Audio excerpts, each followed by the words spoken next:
Welcome to the Louder Tales podcast. We hope you enjoy today's show, so sit back, relax, and enjoy. Here's your hosts, Rainbow and Tim.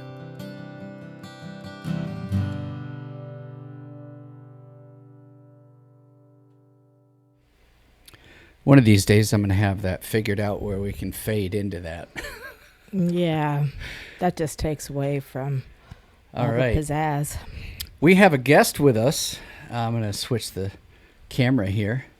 Jerry, would you like to introduce yourself?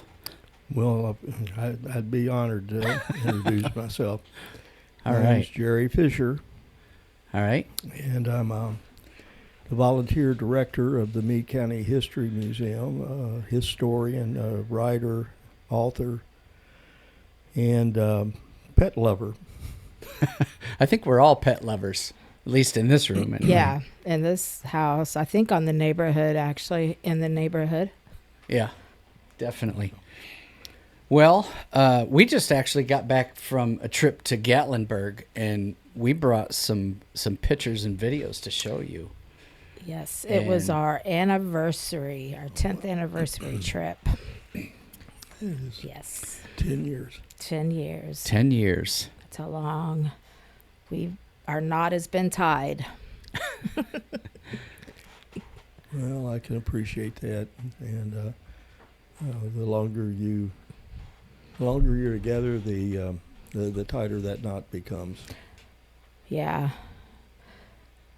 I'll find out a little bit more about you and your life with your wife after we talk a little bit about Gatlinburg.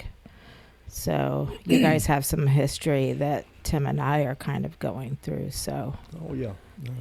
we'll touch on that a little bit. But first, Have you ever been to Gatlinburg? Yes, I was there about 10 years ago, and then there 2 or 3 times when I was living at home with my parents. They like to travel. it's a beautiful place. As long as you don't go into the down where it's populated full of tourists. Yes, there's quite a bit of tourists Yeah, there. stay away. There ought to be a season on tourists. Yeah, yeah. This So was we- a good time to go. Yeah. So if you look here, and our guests can follow along with the picture as long as I don't screw it up too bad. You can do it. So we have a picture here, and this is in Gatlinburg. We rented a cabin called the Sparrow's Nest, and this is one of our little friends here that decided to visit us. And it's definitely a cub. I mean, it's real small. It's an older cub, but it's a cub. Yeah. Their And this is- eyes look human. like they're looking at you. Like they you see. they look human. That thing will bite you. You know, it was pretty chill, though. I mean, in this picture, my car's there, and I couldn't get to the door because it was between me and the house or the cabin. When he finally made it in, he comes running in. He's like, come here. It's right by the door. Come here. So I'm like, oh my God, okay. So I'll show you another one. So That hurt. these aren't in any sort of any order, but what I'll do is I'll start these, and this is actually, let me pause that for a second. Let me mute it because Yeah. we don't need. So this is if you look at the bottom of the screen here, we have our car mirror. The car mirror is at the bottom of the screen. So this is only like 15 feet away. So I'll hit play. Rainbow's in the passenger seat and I'm driving, and this is us. I'm doing the filming. And so you can see how, and then this is probably the mama bear, and she'd take a look at us and just, all right, whatever. She's trying to keep her balance and not fall down the hill. Yeah, and this is like, you see, she's like, oh, I fell. It would be in early summer. This is 2 days ago. a Yeah, few days ago. that was this week. Yeah. Oh, wow. Yeah. They weren't out this time last year. We didn't see one bear. Yeah, so she just went along. That was her in there. I'll stop this. We got, I think this is the picture I had up earlier.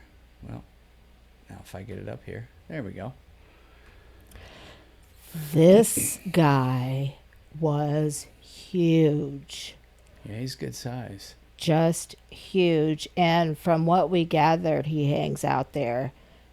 And you can see his ears are tagged. Both of them are, I think. Yeah. Yeah, this one, both Yeah. the ears were tagged. You can follow him. We don't know how. We don't know who through. If anybody can help, please. Right. I'm sure there's some sort of conservation thing. Let's see what this video is. Oh, This is awesome. this one Rainbow took. We're in the, what do you call that? The ski Anarchista, lift? The ski lift at Yeah, the Anarchista. ski lift at Anarchista. And we're in the ski lift, just pointed down.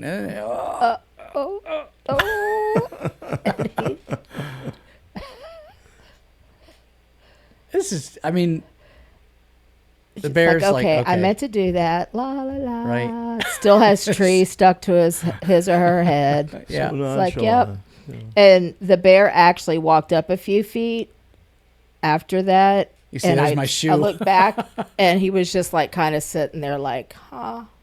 Yep. What's this one? Oh, this is in the front. So my car's parked right there, and then the bear's coming up to us. Just up to, this is right there. I mean, Yeah. we were, And just so everybody knows, Tim and I are probably not the brightest people because we were both there on the edge of the porch taking pictures and filming. So yeah, let's not call us smart that day. hey, Kat did ask me, she goes, hey, at least you're not one of those people that go around and follow the bear with your camera. I was like, that was. Can I tell her that you are? They're such beautiful creatures, just beautiful. And I didn't realize that till we were that close to them. Yep. What do I got here? That's that's that one. I've already shown that one. This is another bear picture. This one is, it looked like it was a mama bear. And let me get to there we go. Look at that, eyes like humans. Just looking at us. There are souls behind those eyes. Well, of course there is. Just look at them. Now this is taken from our camera literally on the back deck of this cabin that we rented, and we're literally just watching this bears, I don't know, it's looking for berries or whatever they eat. And you can see the deck, and we're just standing there. We're just watching it.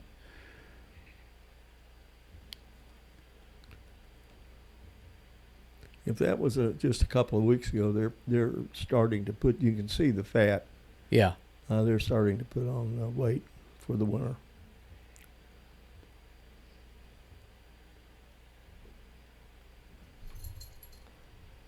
Oh. Our cat is interested in that. What is that, Luna?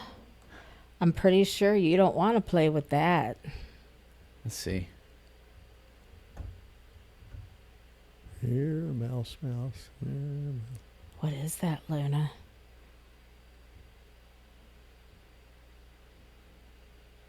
I'm going to switch the camera here. We're going to see. Oh, no, you can't really see. You can't Luna. jump up there.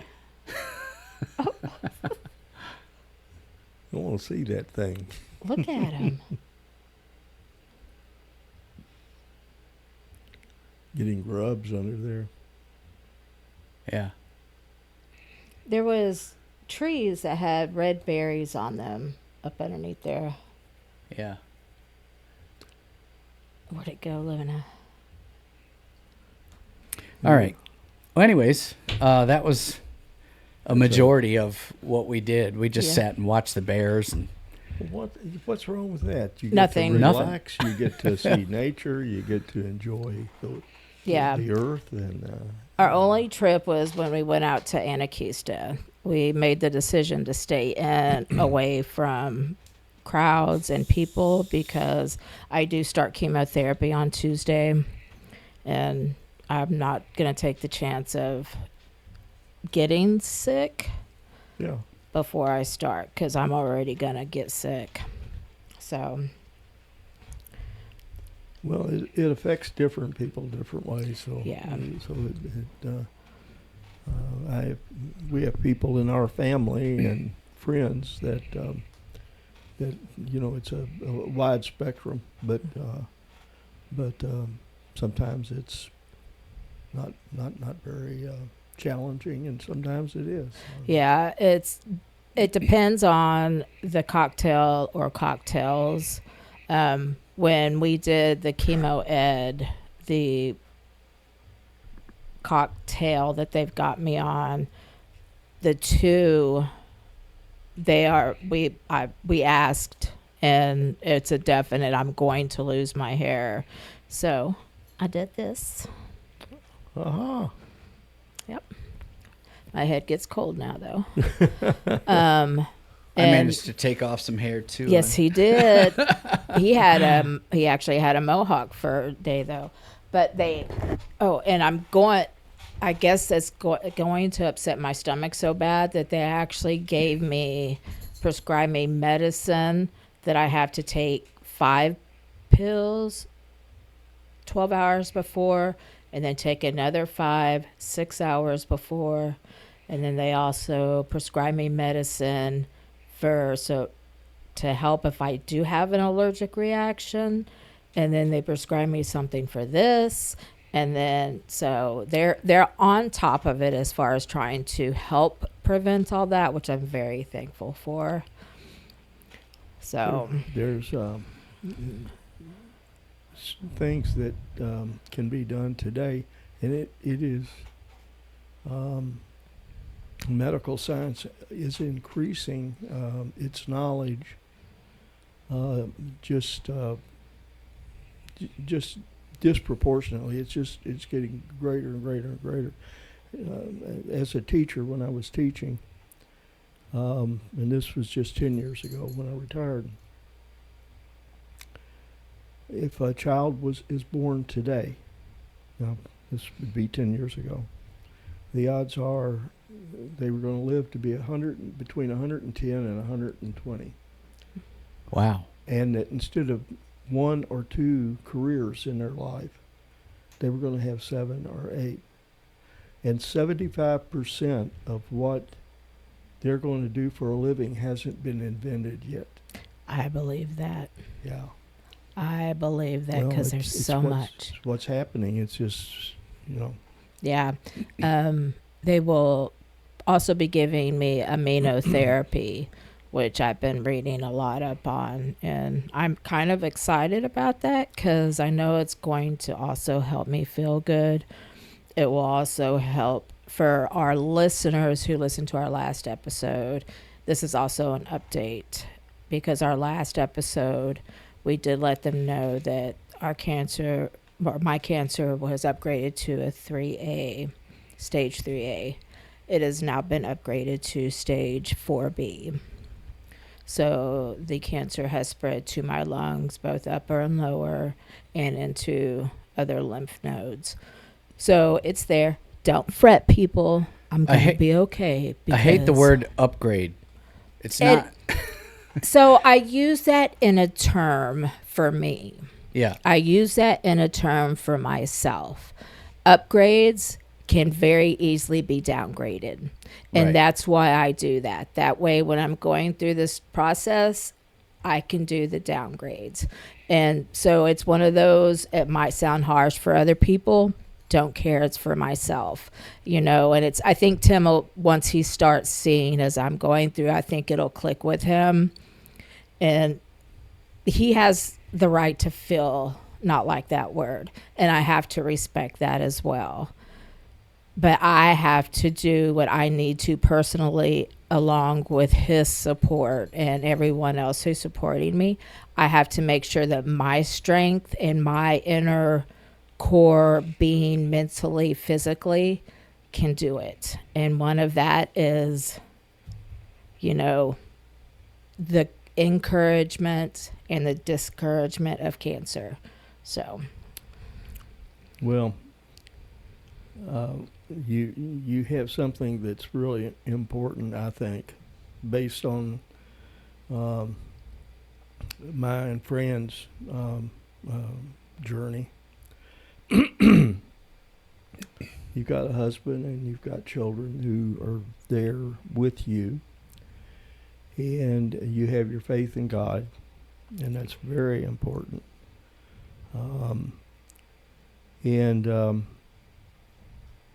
Your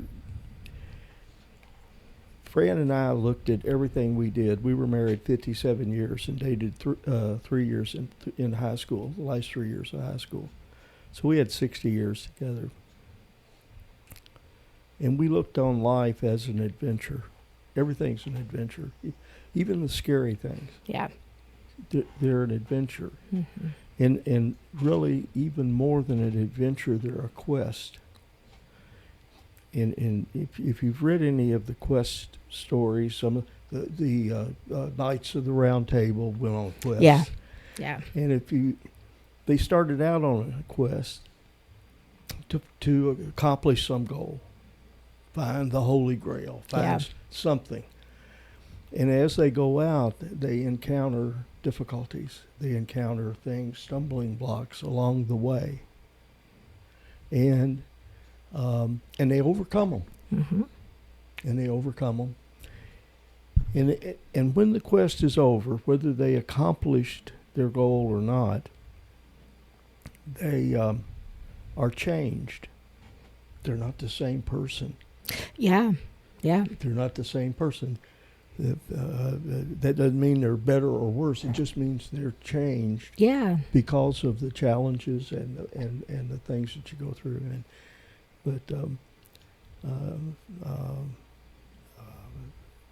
Our marriage was a very good marriage, and we fussed at each other and fought with each other. Now, not physically. Yeah.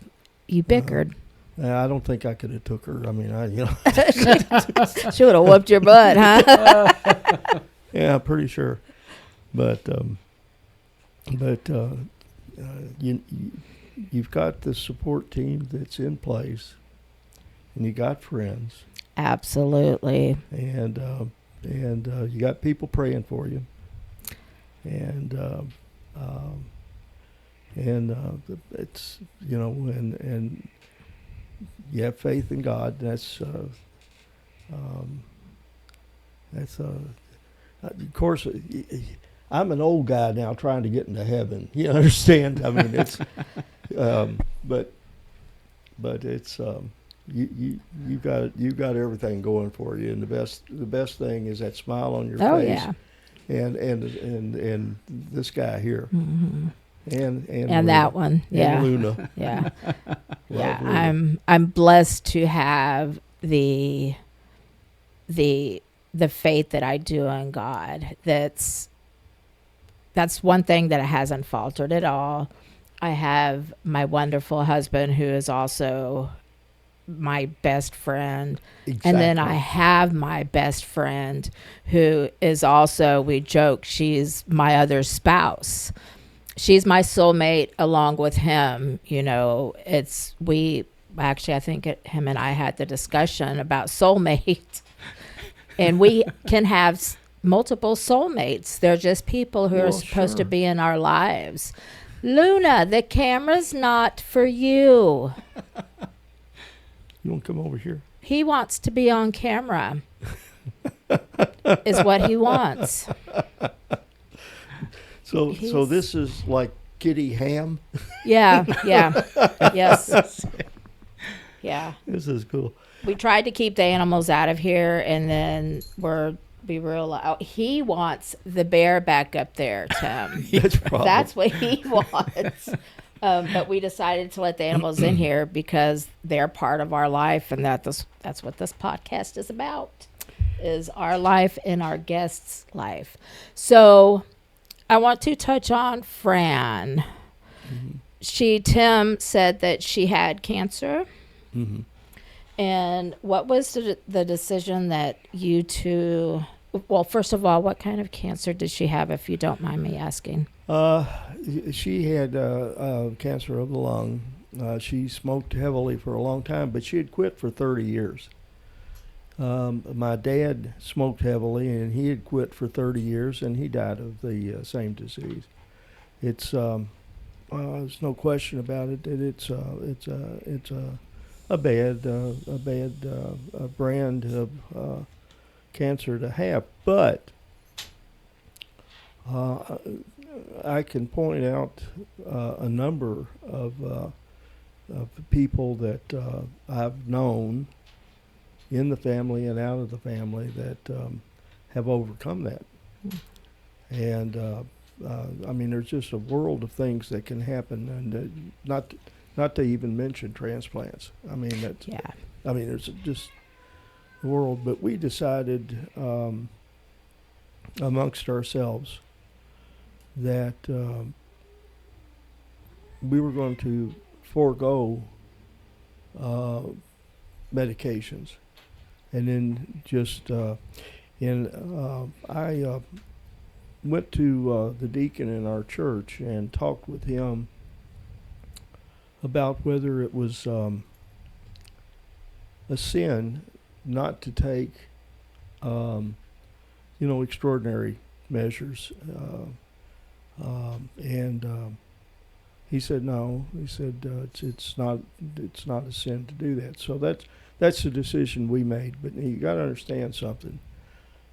I'll be 80 in 3 months, and I was a year older than Fran, and we met between her 8th and our 9th and 10th grade, and my 9th and 10th grade. And never met each other before. We were invited to a party, and we was in the basement of Sharon Curtis's house, and Sharon Curtis invited me for her and my friend Jerry Harlow for Fran, and Jerry didn't like Fran. I wasn't crazy about Sharon, so Look at what happened. Well, we shared our first kiss over by the hot air furnace. Okay. And telephone numbers, And it lasted forever. Lasted for 60. It's still lasting. I mean, I'll tell you right now, it's still lasting. You can tell by the smile on your face. You can be intimate in so many ways, and we held hands a lot. Yep.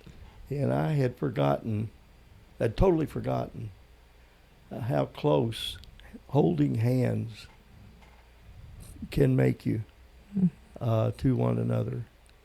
And after Fran, after the funeral, after we were settled, and I knew it was important to me.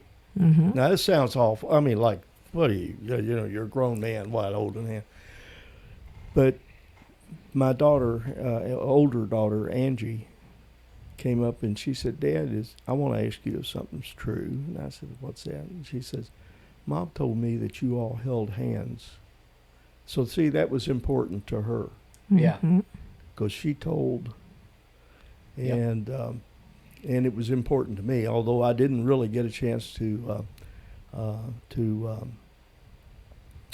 her that. But I don't know if this is a good place or not. And you guys stop me if I'm off base here. But I am a Christian, and I was raised Methodist. Joined the Catholic Church about 6 years ago, and it's a sister or cousin of the Methodist Church. It was a break off from the Church of England. Okay. So anyway, I have a heart condition, and I've had 2 heart attacks. And the first one was out in Phoenix, Arizona. We were out there. I worked out there for a while. Well, several years. And just drove myself. I'm a workaholic. Not now, but then I was a workaholic. The second one, I died. I coded. My heart quit beating and I quit breathing. And they took Fran to the chapel. Now, I've not told very many people this story, a few, but sometimes I think I'm supposed to. Mm-hmm. I don't know if that makes sense or not. Oh, it does. Oh, makes And sense It to me. does. Yeah, absolutely. But I was standing when this happened. I found myself standing in a field looking down at Roach Road. And I know exactly where I was standing because there's a tall cedar tree, the only cedar tree out there at that time. And down in the road, maybe 100 yards away, was a speck. A little bitty, teeny, tiny speck of light. And it caught my eye, like something glinting in the sand or something, you know. Caught my eye, and I'm looking at it, and it's getting a little bigger. It's getting a little bigger. Finally, it was about a 1/4 inch by 1/4 inch, and it got bigger and bigger and bigger. And then I realized it was moving towards me. And in that, it wasn't a tunnel. It was a corridor. It had right angle ceiling and walls and floor. And I couldn't see this side, the right-hand side that I was facing, as I was facing it.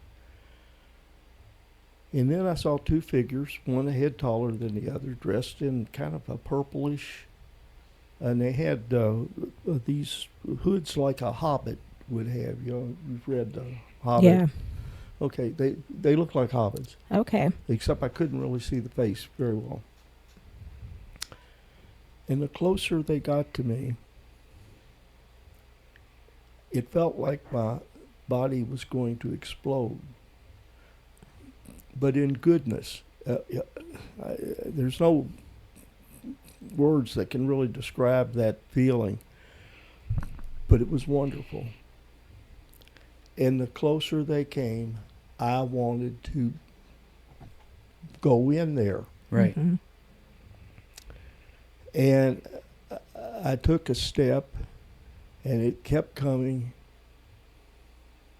And just as I was ready to take the next step and enter, whoosh, it was like a vacuum cleaner sucked it back to that little spot, and then the spot went ding and disappeared. At that same moment, I woke up with some big ugly guy. It was not Pounding the a- small hobbit, was it? He broke every rib from my sternum Yeah. on one side, a couple of them on the other side. Doing CPR. Not only that, he had too much garlic at lunchtime. He Oh, was my. blowing down my throat. Oh my gosh. And then he said that somebody yelled, he's back, and they're clapping. And they said, how do you feel? And I said, I'm not sure you did me a favor. Oh, wow. I said, I'm really not. Yeah. It was the most wonderful and most exciting thing in my life, beside Fran. Yeah. Right. I don't know anything about that. I have more questions than I have anything. But there is something really, really great coming. And I know that. Mm-hmm. And it's funny, have you all heard of a man named Bill Whalen? He's a meat county. Well, he's gone on now. I don't think I have. Tim might have been working. I mean, I in see that a lot area. of Wayland. Yeah. Last Oh names. yeah, woods are full of them. But Bill, I was in the hospital 21 days, and then I was on.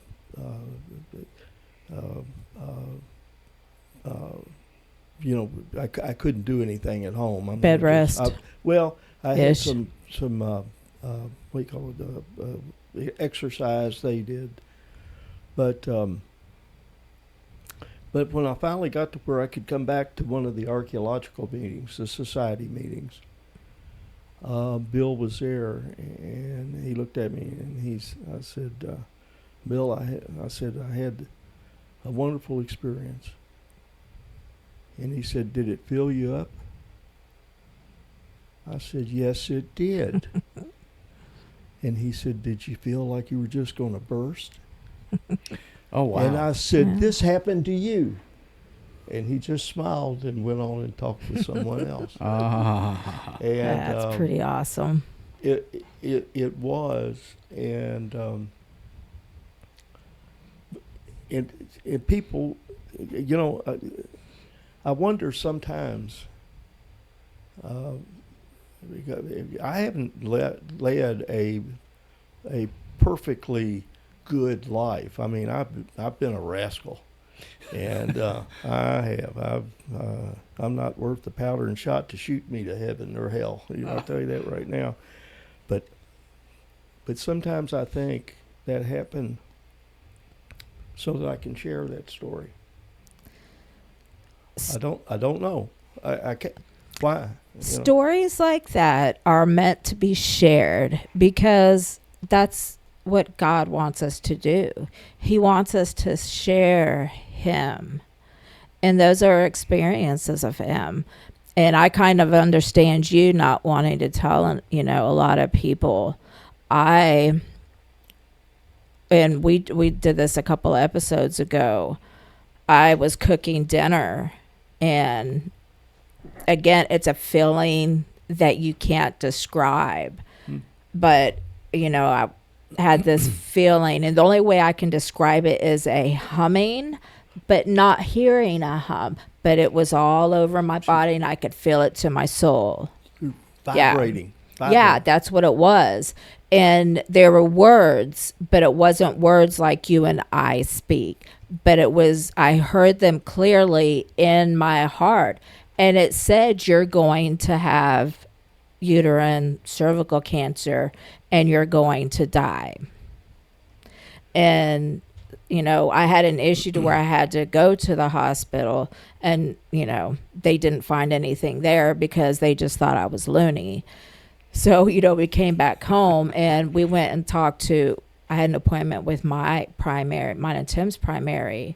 And we went in and I told him what had happened. And then that's when he's like, okay, it's time. And that's when the referrals were put in. And then that's when everything happened really fast. And here I am. And I don't take it that I'm going to die now. I think it was you haven't been listening, or somebody hasn't been listening to you. Here I am, hear my words, feel my words, do this, or you are going to die if you don't get it taken care of. And obviously he was correct because it has spread like it has. So yes, God does speak to us. He does show us things, and we do hear him. And when he speaks to you, it is that unbelievable. To me, it is equivalent. It's almost like honey. It's like the way it flows. It's just like sweet honey, you know. So, and when it's funny because when I do tell certain people that, they kind of look at me like I'm crazy. But, you know, that's when I'm all like, God bless you. You know, hopefully one day you never have to hear those words. But God bless you. You nailed it. Yeah. It's a wonderful feeling. It is. But here's the other thing, and I firmly believe this. And I graduated, by the way, in anthropology. I'm an anthropology major. I have 2 degrees in that.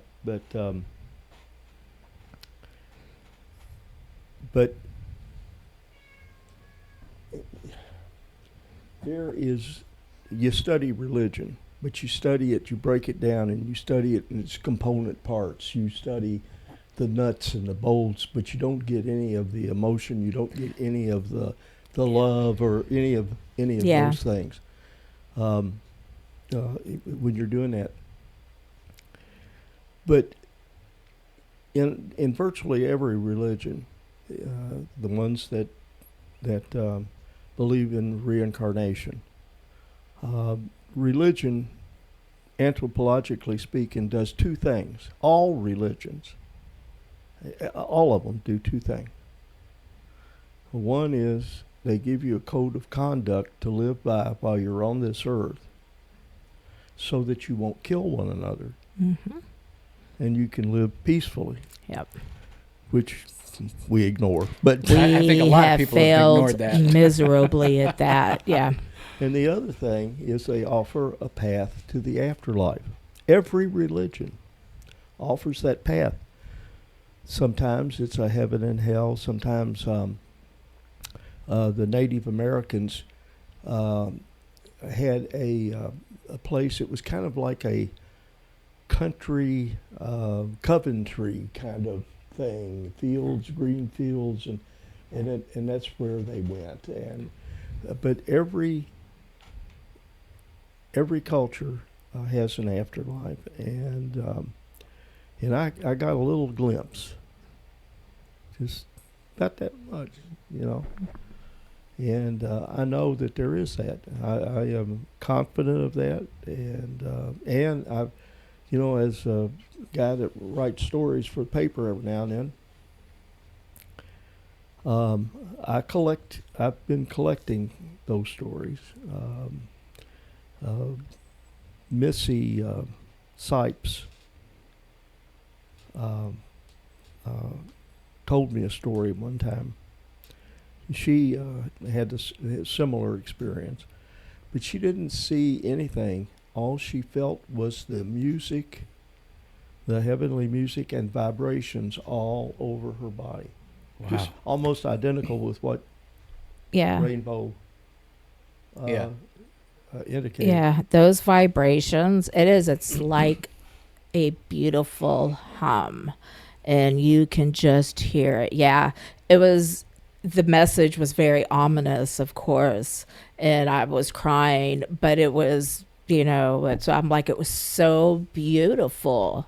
It was one of the most beautiful and scariest,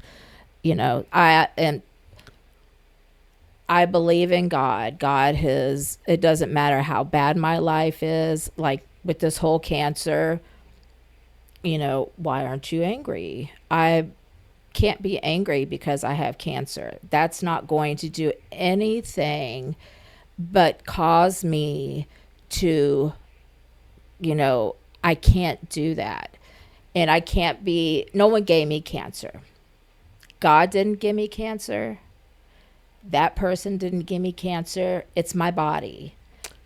And for that, I'm not going to be angry. I'm going to be upset at, the treatments because I can, because somebody are giving me those. And you have a perfect right. Yeah.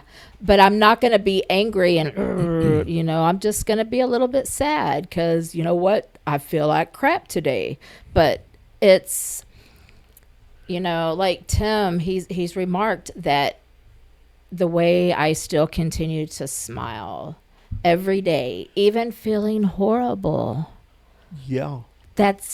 I'm not going to let cancer take that away from me. I absolutely refuse. Just like I shaved my hair. We had a head shaving cancer party.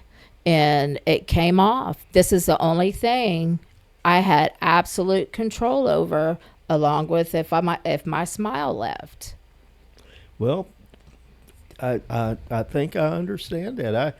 Fran and I planned our funerals. Yeah. We sat down and then went to and we planned. My funeral is going to be exactly like hers. Now we chose cremation, but that was Fran's choice. Matter of fact, I tried to talk her out of it, but she didn't. I said, "Well, okay then."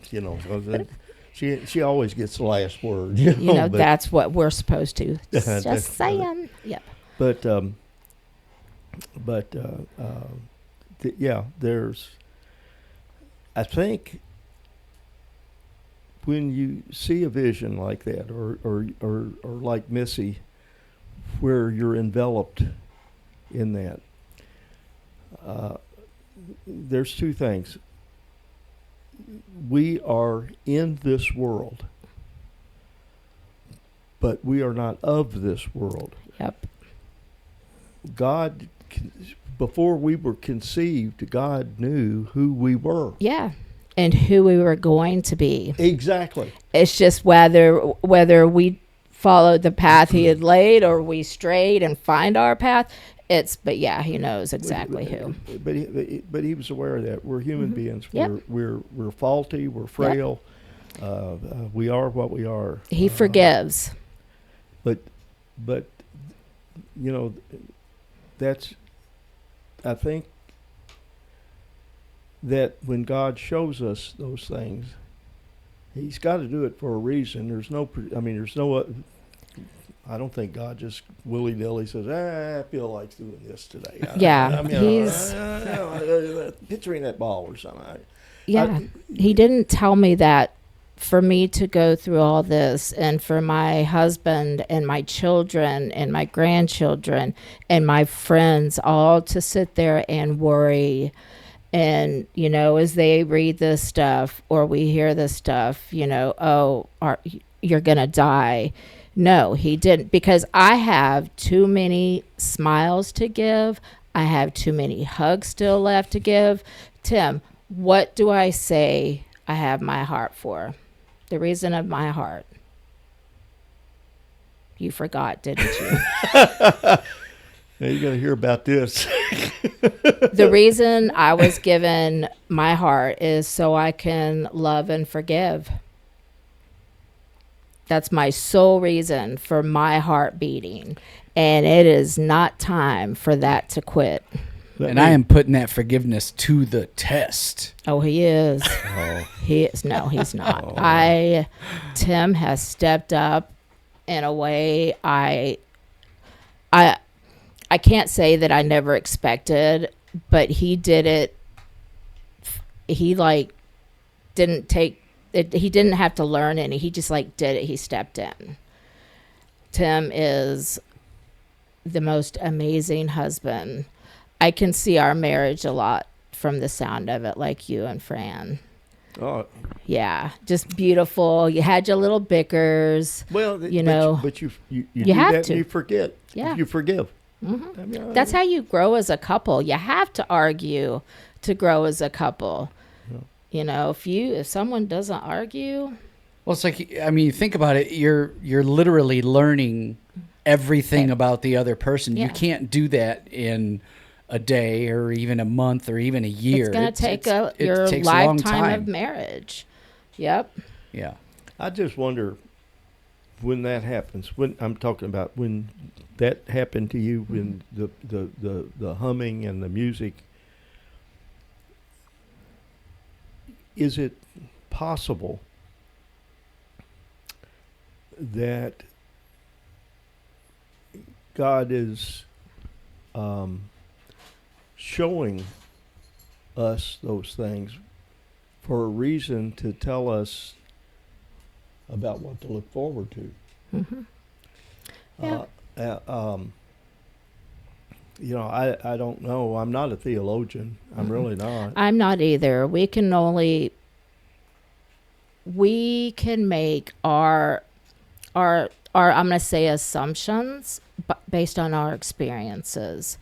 And I think, okay, Luna, I think we're allowed to kind of do that because we do have those experiences. But God isn't going to, like yours and mine, and other people's. He's not going to give us those experiences for us to have the wrong assumption. God really needs strong soldiers right now. And so I'm going to talk about religion. I've decided this. We weren't going to do this on our podcast, but I have to just because where I'm at in life. And, sorry, people, you just have to deal with it. But, well, I think what our original goal was to minimize politics and religion, but only in a sense that we're not here forcing to, it. We don't tell people you have to be this way. We don't do that. Yeah. But so my ideal of God and my relationship with God, God, he made us human, and human means we are a soul and skin and bones. This is borrowed. Hence why we get sick. Hence why we do die at a certain age if we do live to old age. And we have, there's a word that I'm trying to say, and I don't know exactly how to say it correctly. We have a responsibility, and that's being probably shouldn't say that, but as God's children, he wants us to tell other people.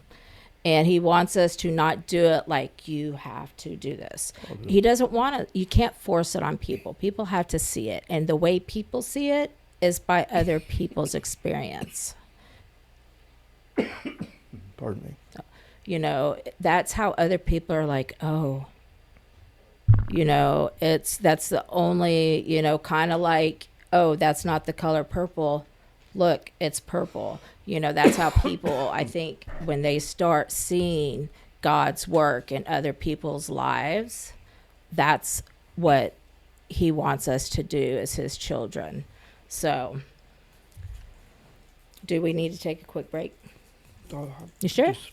Okay. We can take a quick break. You're like, no, my God.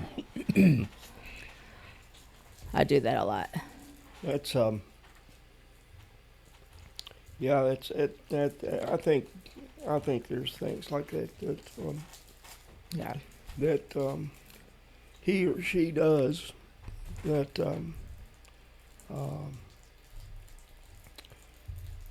I think for being friend, I think it made things easier. Yeah. Because she was well aware, and there was a change. I wasn't nearly so awful as I had been before that, but I had to rely on her a whole lot more when I was sick, and then she had to rely on me. Mm-hmm. When I was thank you. Yeah. When I was sick, and that made that bond stronger for us. I know it did. I share a little something with you. Fran and I didn't run around telling each other how wonderful we were or anything. I mean, it wasn't like that.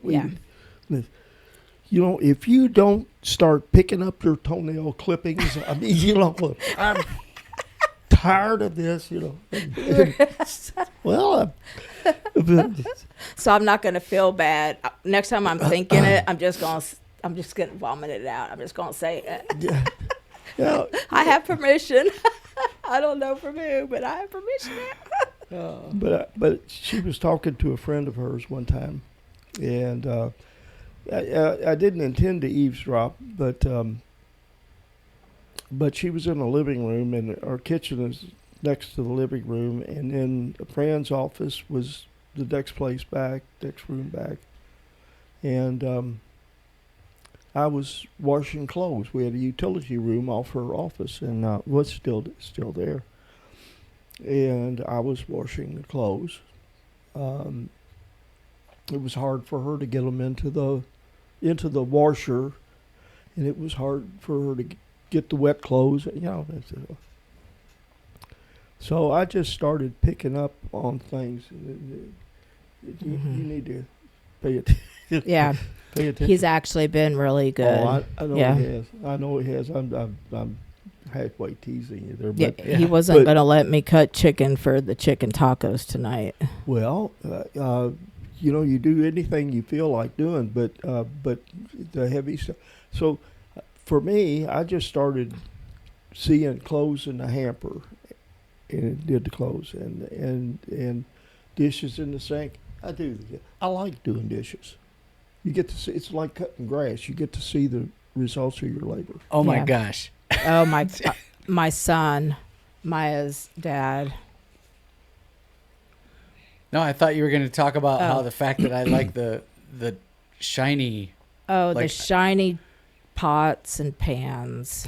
That's one of my. So I took a liking to making the pots and pans that we picked up look like brand new every time I wash them. You know, you use the regular soap in the scrubby thing or whatever. Brillo pad. Or Yeah, and we ended up getting what's that stuff called? The barkeeper's friend. Have you ever used Yeah. that? Yeah. And that stuff makes it look brand new. And so I always get this feeling of like a sense of accomplishment when Yeah. it's you know. But Unless he's in a hurry trying to wash them, because I need one. And then he's all. How's that go? I wish I could do that. I can't do that. Oh, I can do it. Very well. Yes. But she was talking. She was talking to her friend, and I heard her say, "Yes, he does." Oh. Listening closely. Then I started eavesdropping. Oh, yeah. And she's Those are what do they call like because cues? I could have gone either way. Yeah. Yeah. So I listened in a little closer, and she said, I've really just been so sick. She said, there's just things I haven't been able to get to, and he's doing them.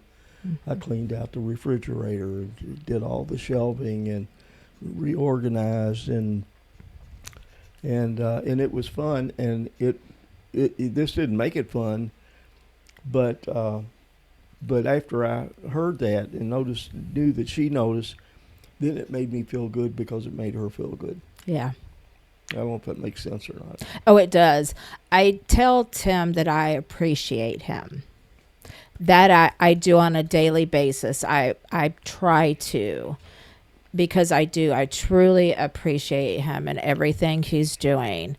Because since this has started, I have been down. Like, I had this procedure, and then I went and had this procedure, and the wait time when the time is up, I have this procedure, and then I'm on rest for this. So I've had zero time to come back up for Yes. anything, and now I'm fixing to start chemotherapy and radiation.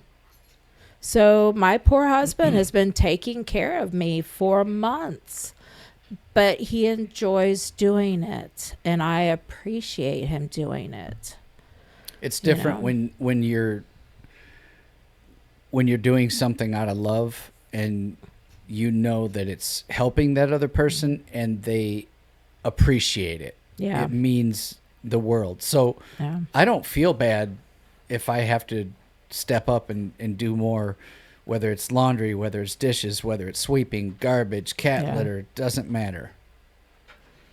I'm so proud of both of you. Yeah. Well, thank you. Thank you. I really am.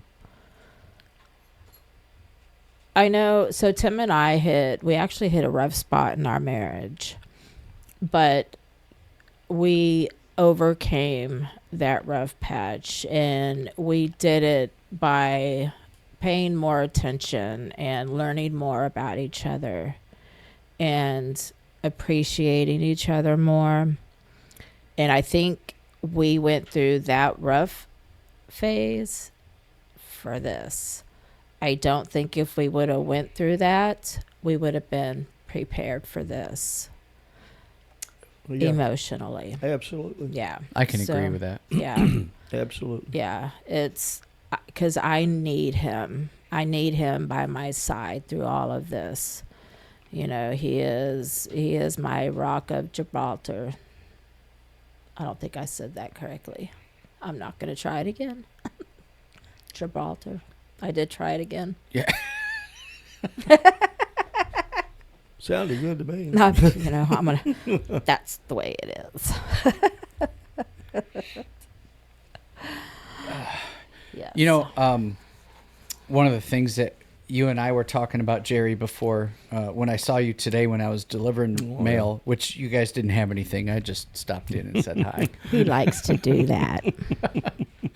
I ended up asking you, and part of the, this is more of a first for this style of setting for a podcast, and you had said, don't ask you any questions about, I don't know what it was. Astrophysics. Yeah, astrophysics. I don't know anything about that. But the one thing that I know that you and my wife have in common is this ability to think. Like it, in a way, like she can watch those cop. I swear she knows what they're gonna say, and it's like she can see somebody and like it'll be a shadowy figure in a parking garage with low light, and all you see is the back, and it's like a shadow, and then she's like, that's a woman. I know who that is. That's the lady from the 3rd season, episode 6. She's gonna kill the guy. I'm telling you, you do that. And the woman, he says that because they just showed this itty bitty black shadow running through a garage, but I could tell by the way she ran, or the person ran, that it was a woman. So I told her, I said you should actually look at getting like a PI. Obviously, yeah. Originally, I was like, that'd be really cool. The FBI should hire you because you really do think in ways.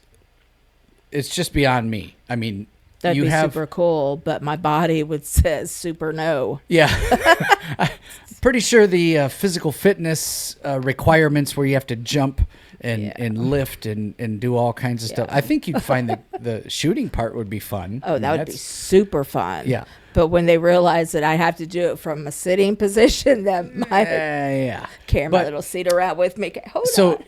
Jerry here has some experience, and I was going to have him tell you about what he has done in the past, and you can pick his brain because I think this is something you and I have talked about this. Okay. So let's take a quick break. I have to go speak to our granddaughter. Oh, all right. Okay. We'll take a quick break. Or break. you two can talk and I'll go take one.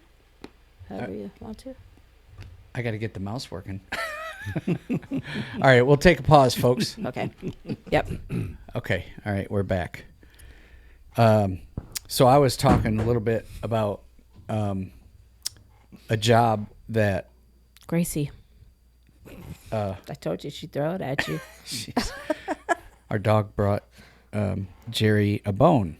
Threw it in his mouth. Jerry can let her play with it. So Jerry, tell Rainbow the position that you had, what you and I were talking about briefly earlier today. Oh, well, I had it took me 18 years to graduate from college because I had to pay my tuition, and they didn't have student loans like they do today. That's super noisy. I can't. She's Gracie. your daughter too. Gracie. Hey. Gracie, stop. She is. There. I'm going to get this cord up. Lay down. Oh, that's not. Take that. Yeah, it's her bone. No, what I just kicked to you. Oh, you kicked it to me? That. Oh, where did that come from? No idea. Okay. Sorry. Well, I had to get part-time jobs. I was a football official. I did all kinds of different jobs. Worked in a bait house selling fish and bait, counting worms and things like that. And you had to count worms? Oh, yeah. Make sure that. Oh, you think ladies are angry when they only find like 11 eggs in a thing or whatever? Oh, I bet the fishermen are angry. They're paying about 60 cents per worm, and you get half as many. Well, it's ugly. But sit down. But anyway, I had to have a lot of jobs, and I always wanted to be a policeman, but I was too short. I was short by a half inch below the Louisville Police Department. So that didn't work, and so I thought, well, I'll do something else. And in the course of that, I became a security guard. I was a rent-a-cop.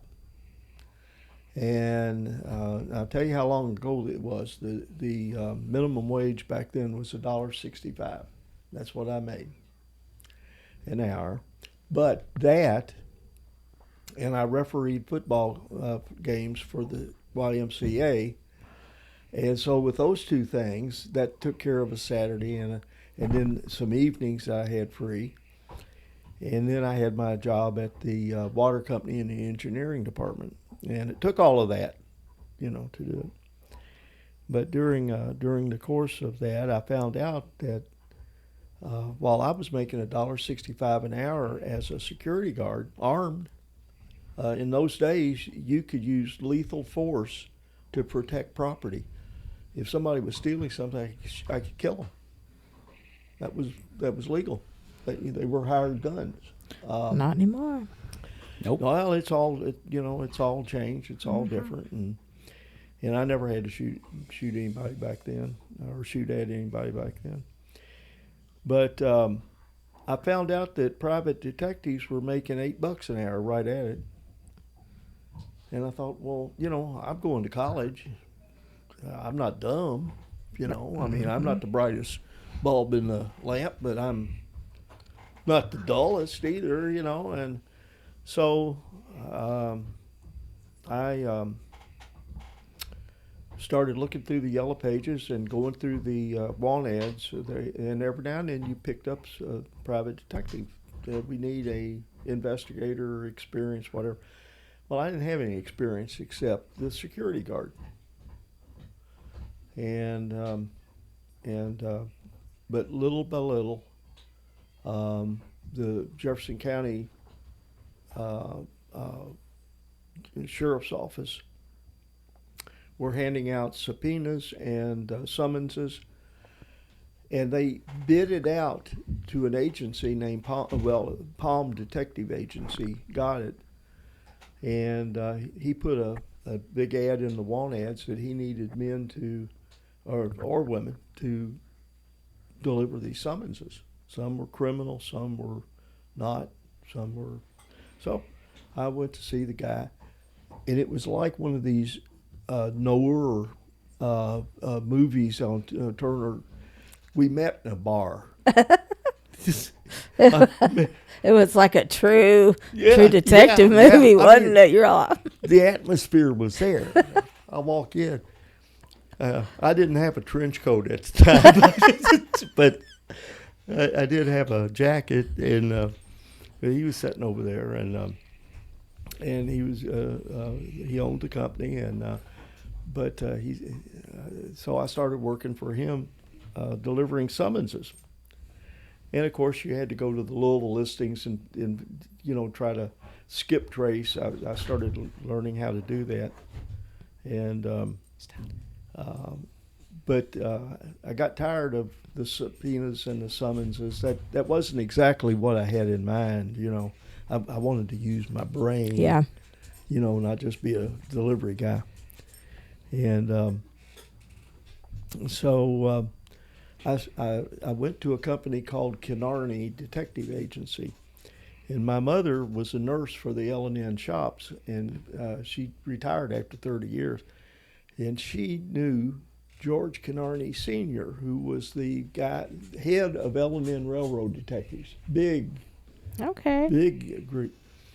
And back in the old days, the railroad detectives were the most important police force in the United States. That's true. How come? They did not need extradition papers, and there were no such thing as extradition papers. Yeah. There was no such thing. Those laws hadn't been written. This is back in the 30s, 40s. And so I was born in 45. So if you got caught on any railroad property or off railroad property, but you victimized the railroads, all of them joined together So, like when the FBI needed to move somebody across the continent, they put them on the train. Railroad detective could do that as long as they were on railroad right away. They could go from coast to coast with no extradition. And Mom knew senior Mr. What do I call him? Not McCarthy. I'm having a senior moment here. But anyway, but his son had the detective agency. George Sr. was murdered at the water company tower on Zorn Avenue. That old tower, the old water tower. Crazy. She needs out. Oh, you got to get down. But he was shot to death up there on a case. And his son took over the business, and George Kinarney, it's an Irish name.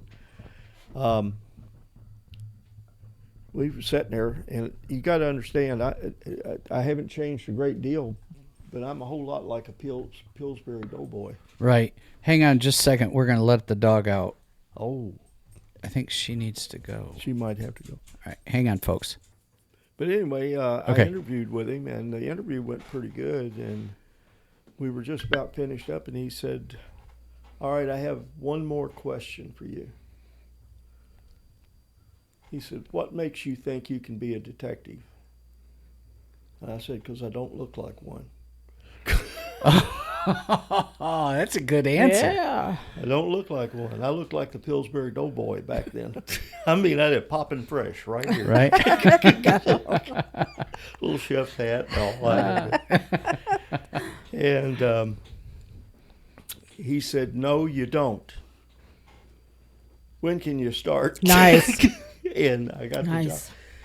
It's on my first case, my first real detective case. Of course, I'm carrying, and you couldn't carry back then, concealed. Only bona fide police officers could do it. Even security guards had to strap them on the outside. Right. So, but you had to carry because it was dangerous. It was a dangerous job at times. Yeah. 99% of the time, no. But 1% of the time, it's like Mr. McCartney. He got killed. Right. You just don't know. And I've had bullets whiz by my ears. They make a whizzing twang sound. You never forget it once it's there. Yeah. But anyway, on that case, I was watching an apartment. I had to go over and knock on the apartment door. And Tim told me that you were kind of interested in some of this stuff, and it is so cool. You learn so many things. But they give a detective a dossier on each case, and it's a folder, just a file folder, but in it will be a picture of your subject. It'll be the license plate number, the make and model of the car, usually a photograph of the car that you're going to be following. Okay. I mean, you get this information. Then some personal history, his age, things about him, how many children, and a lot of the jobs are for industry. They're getting ready to promote somebody, getting ready to hire somebody to a high position, and they want to investigate banks. Yeah. Banks are big customers. Or they were back then. Yeah. So I took the job, and my first case was a child custody case. I don't know if I ought to say this or not, but I'm going to take a chance. It was a long time ago. You're good. Yeah, it was, but it was a divorce, and there was a Jefferson County policeman that had been embezzling from the police department, and he went to prison. In some way, he latched up with this lady, and they had a child. I take that back. He latched up with this lady, but that child was fathered by her former husband. They were divorced. And Kinarney told me, he says, do you carry a pistol? And I said, yes, I do. And he said, well, this guy's a cop, ex-cop, and so he just got out of prison. And he said, you better just be aware that sometimes they forget that they're not cops anymore. Right. And still have that authority. And so anyway, I knocked on her door. They gave me, in this dossier, they gave me the last tenant that lived there. And that way I knocked on the door so I could make sure that she and the baby were there in the apartment. And I asked for the former tenant. And she said, oh, no, he's moved away. And I said, oh, gosh, I can see you've really done wonders with this apartment. Oh, did you know him? Well, we were friends, kind of. And so you have to lie a little. Yeah. But that's to get the information and to be able to see the playpen. Yeah. And so forth. And so I did. And then I went back and watched the apartment for the policeman to come up with binoculars. So I'm on another street on the right of way. And my shift is over, and the next shift that's going to be watching, because he never came. The policeman didn't. So I'm looking at my watch, and here comes the car that's relieving me. They're coming to pull in behind me. I'm off. I'm done. And I pull off, and I drive about a half a block, and this car comes whizzing up behind me, black car, and then tries to hit me, and I swerve up into a yard, and this guy comes out with a gun like that, and I'm thinking, he didn't say anything about this. I quit. I'm popping fresh. Right? I quit. I don't want to do this anymore. Yeah, I mean, Mommy. So I'm up there, and I pull my gun out and below the door, and I cock it. And he walks up to the door, and he is cussing me and calling me everything under the sun. I mean, there's some words I didn't even know. Oh, my God. And, but all of a sudden it occurred to me, he wanted to vent. He wanted to yell. Huh. He wasn't going to shoot. Oh, he was just upset. He was really upset. So he ran off me. Yeah. You know, I told him I was a detective working on a case, and he said, I don't care who you are. He had left work at GE to come home because his wife called him because she was scared. Yeah, she was make scared. sure you're talking in the mic. It's hard for me to do. That's all right. But at that same time, he went back and ran off the Jefferson County policeman and his wife. Mm-hmm. So that night, George Canary calls me at home, and he said, Jerry, he said, I'm going to handle that case tomorrow. They ran off the policeman and his wife. He said, give me a call tomorrow afternoon, and I'll let you know how it went. But he said, right now I'm putting you back on that tomorrow. And I said, that's great. That's fine. You know? Yeah. So later on, the next morning, I called him, and I said, George, this is Jerry Fischer. You told me to give you a call. Oh, yeah. He said, well, it's okay. He said, you don't have to worry about it. And I said, well, what'd you do? He said, oh, I went out there and parked. And he said this woman came out, elderly woman came out on the porch and walked over to my car, and she said, my son is in there, and he's got a double-barrel shotgun, and if you don't leave, he's going to come out and kill you. George said, let me show you something. He favored VW Beetles, and he was a big man. Right. I mean, he was big, maybe 300 pounds. Young guy, he was in his 20s, late 20s. Right. He pushed the button on the glove compartment, and the lid flies out on the the Volkswagens, the old Volkswagen Beetles. Right. Yeah. This gun slid out. It was a model 1917 Army Colt. Okay. You Yeah, know. yeah. And he said, "Ma'am," he said, "you see that gun?" She said, "Yeah." He said, "I want you to go back in there and tell your son if he walks out on that porch with a gun, I'm going to kill him." Now tell him, because I mean it, do it. Right. She went back in there, and he said, he came out like this. Oh. Because Man. he would have killed him. He Yeah. would have been in his rights to Yeah. do that. Yeah. And he said the guy came out and said, "Look, there's been a misunderstanding. You can do your. We're on public right away. Yeah. We're on the side of the road." Right. And but that case ended up with who's that country woman that had the tag hanging down? Minnie Pearl. It ended up at Minnie Pearl's house down in Nashville. Oh, wow. That woman was Minnie Pearl was a cousin or a great aunt or great aunt of hers, and that's where they took the baby to hide it. And of course, we lost that case because he wasn't licensed in Tennessee. Ah. George wasn't. But I had other cases that I worked on. Yeah. Let me pause this again. Sure. Sorry. We'll be back, folks. Hang on. Okay, we're back. We're back. This is- Sorry. We have Grandbaby drama. One of her friends came over to get her, and she wasn't aware that we were doing the podcast. So, Yeah.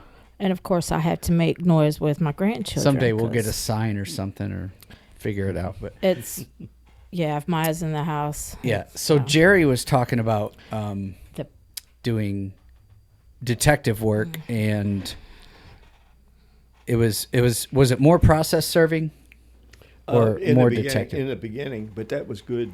That was good training. Yeah. And nobody goes with you. They tell you what to do, and you just go out and do it. And there's no regimen of rules that you can follow or anything. And one night, I had to follow. There was a place called Coons's the Dutchman on 4th Street. Very fancy restaurant. Had a nightclub associated with it. And I was to follow a fella. This was for Maxwell Allen Investigating Bureau. That's the biggest company I worked for. It was a really good company. He was a investigative reporter, and he earned the name Scoop Allen for Courier Journal. And but when he retired from the Courier Journal, he formed his own detective agency because that's what he had been doing to get stories. Now he was just collecting money Okay. for clients. That's Right. pretty smart. Well, it was. Yeah. And it was a natural transition for him. He didn't really change a lot, except Yeah. that he didn't have to write the articles. Yeah. So he had a divorce case, the only divorce case I ever handled. And he wanted me to follow this guy. He said, "I don't even take these cases," but he said, "It's a personal friend of my wife's, and I promised her I'd help her, so I want you to follow this guy and see what's going on." So I follow him and everything, and you try not to get more than 2 cars in front of you. You want a car in front between you and the guy, because Right. he's not as apt to notice your car. Yeah. Right. And but if you get more than 2, you're going to lose him Yeah. in traffic because of the lights. And this was downtown. So anyway, I get him out. I get the car all the way out to a third in Kentucky, I think it was a third in Breckenridge. One of this, and a girl. He pulls over to the side, and a girl gets out and walks down and goes into an apartment building. He takes off. I follow him. I should have followed the girl, really. I should have broke off then and followed the girl, because I could follow him another night Yeah. Right. and then find out who she is. Yeah. But I was a rookie. Oh, I follow him. And it still looks like there's somebody in the car. And when the light was just right, I could see that there was somebody in the passenger side. And so I thought, wow. So we go down to where the Louisville fraternity houses were on 3rd Street. Mm-hmm. Behind them are alleyways that go up to the fraternity houses for the garbage pickup. This guy goes down there and turns in and goes up. And we did available light photography back then. You had to hold your camera very still and open the aperture pretty much wide open, and unless you had a light nearby. And you tried to get the license plate and a tail light so you could identify the car. So if you had the license plate and a tail light, that would give you the make and model of the car, and that would give you the registration. Because these things end up in court. Right. This is evidence that you're collecting. And so I leave and I go back and I call the night guy, who's an ex-CID from Fort Knox. He retired, a colonel, I think. Yeah. And he's Alan's right-hand man. I called him on the phone and I said, I got these people, I said, at a back of a sorority house or fraternity house. I said, what do you want me to do? I said, should I wait for them or what? And he says, go up there and take a picture of them. I said, well, I can't because I can't stand it at the window. He said, oh, no, go ahead and put your flash on. And I'm thinking, wait a minute. You didn't tell me about this. I said, they're not going to like that. And he says, yeah, it's okay. He says, just, make something up. What? I said, what do you make up? I said, I'm at night taking a picture. And he says, look, you'll think of something. Just go up there, take a picture of them in the car together, and come on back. What? And I'm thinking, I'm not very fast. I mean, smile, you're on candid camera. I know it sounds funny, but it's true. Oh my goodness! So I go up there, and there's 2 people in there. I walk to the front and I snap their picture, and it's 2 guys kissing and making out. Oh, I'd never. So now and both of them are mad. What are you doing? And I don't know how this happened. I don't know. I said, oh, I'm sorry. I said, oh, forgive me. I said, you've got the same kind of car my wife has got, and I thought I was catching her and her boyfriend. I know she's been running around on me. I don't know where it came from, out of fear. yeah. Fear bursts things like that. Yeah. And give me the camera and the film. I said, no. I said, I've got work that's on there that hadn't got anything to do with you. I'll tear it up or I'll mail it to you tomorrow. How about that? And the 2 of them look at each other, and one of them says, are you going to burn that? I said, I swear to God, I'll burn it. I walked back to my car. And I got to tell you something. I'm not so sure my pants weren't wet. Right? Yeah, and but you have to, when you're doing that, you have to be prepared. And I've had lots of other experiences like that. Wow! I took Fran on a case one time. It was down in Florida when we sold our store down there. I went to AAA detective agency, and I had a pretty good resume of experience and everything, and I had 2 cases down there, and I solved them both in about 2 weeks, but they don't want you to do that. They're like attorneys. They want to keep billing hours. All right. That's Gotcha. the whole thing. You bill hours. Right. And but I did very little of that. I only did it when I was told I had to do that. But, Yeah. But you would find it interesting. I think you would be. You don't look like a detective either. No, and I probably don't act like one either. But then again, Actually, I probably do. what do detectives act like? What do they actually look like? Well, according to TV. Yeah. So Yeah. my mind thinks all the time, and I think outside of the box. That's just how I am. And I am what you would call a human lie detector as well.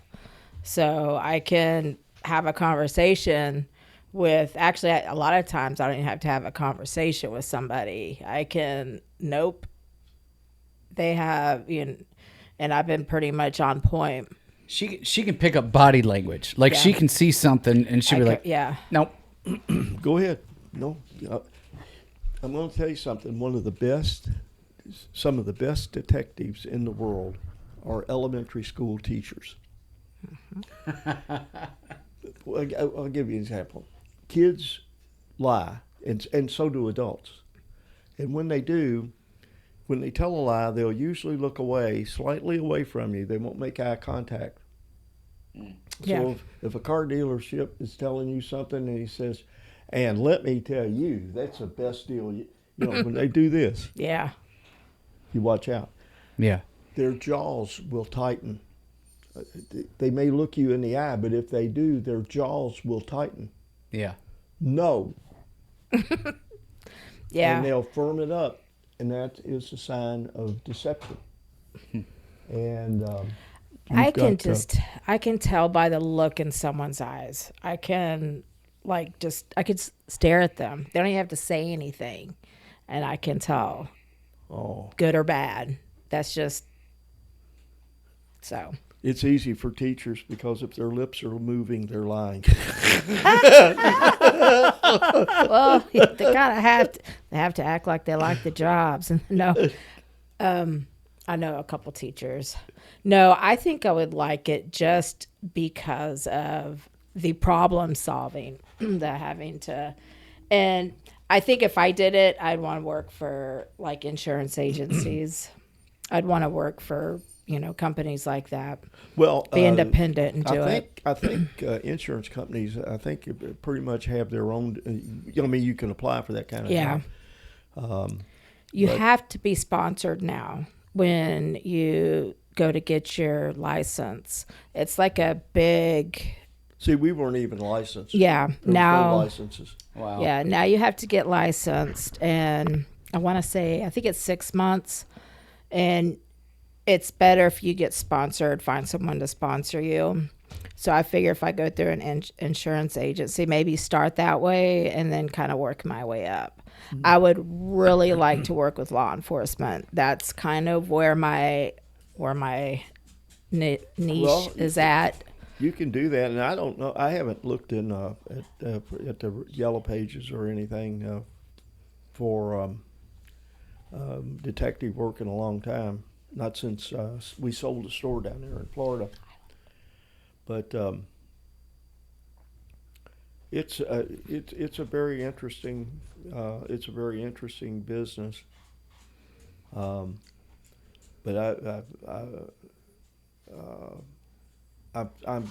I'm grateful for the things that I learned and the things that I got to do.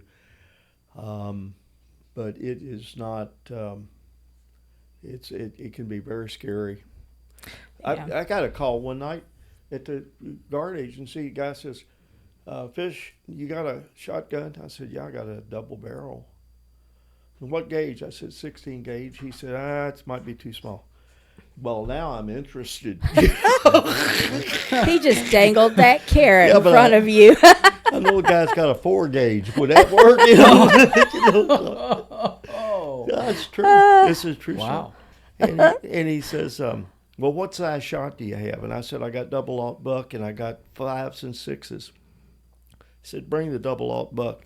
There's 10 30 caliber round balls in it. It's deadly. Any 3 on a deer, any place in a deer will kill the deer. 3 in a leg will kill the deer." Yeah. I mean, it's the shock. Yeah. He says, go to this address.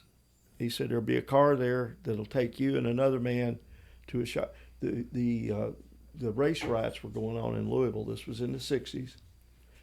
And we had to guard a supermarket. It was on a street. It was a sidewalk, no parking lots. You parked on street parking.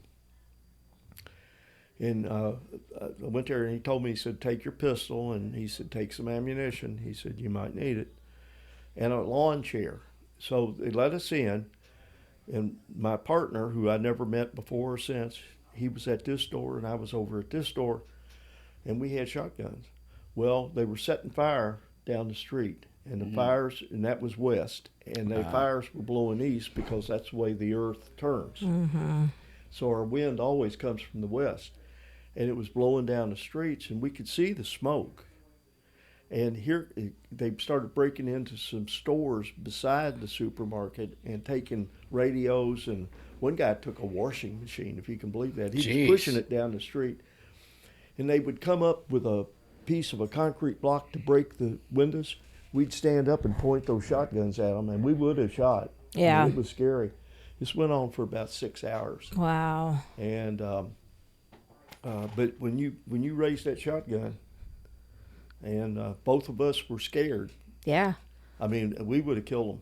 Yeah. We would have killed one after another until our ammunition ran out.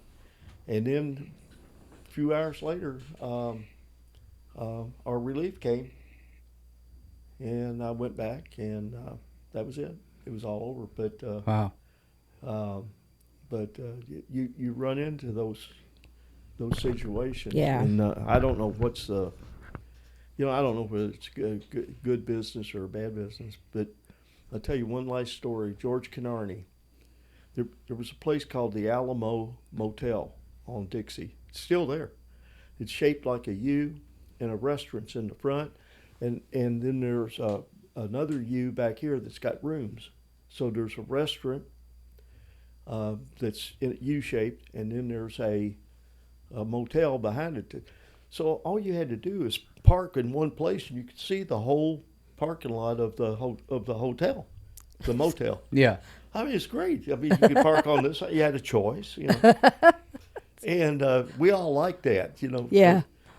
And but George had to appear in court, and this doesn't seem as funny as now as it did back then. But George parked at one end of the hotel, and this couple goes in there, and they're in there for like 6 hours, And he, meanwhile, after a couple of hours, they're going to be a while.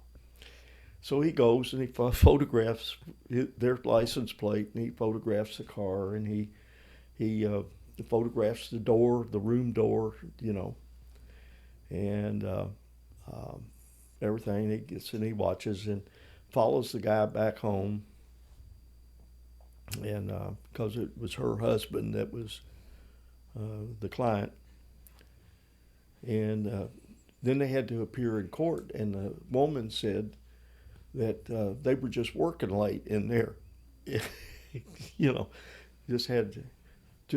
that's all we were doing.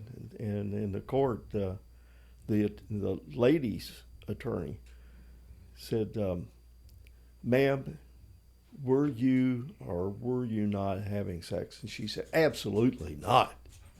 She said, "Absolutely not." She said, "We were in there working on this account, and we just got tied up, and it was very complicated, and so forth and so on. And I was doing the secretarial work, and he was, and then he put George Kenarney on the stand and said, "Mr. Kenarney, isn't it true that you did not see them engaged in that activity?" He said, "Yes." "Well, then, why would you think that they were doing something else?" And George said, "Well, they could have been playing Monopoly that whole time, but I don't think so."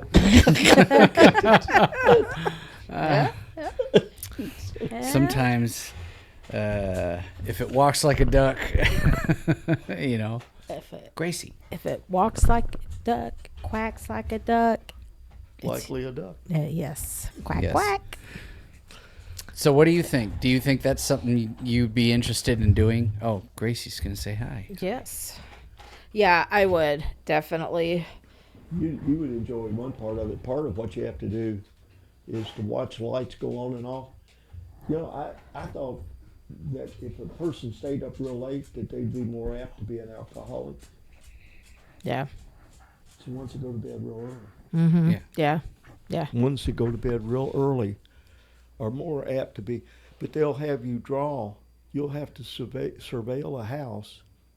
And where I got shot at was on the railroad tracks behind a house because you have to do a floor plan layout from the outside. Oh, Ah. geez. Now you have to look at things like the kitchen curtains. Which is the kitchen curtains? Well, they usually have apples, pears, and a banana or something on them.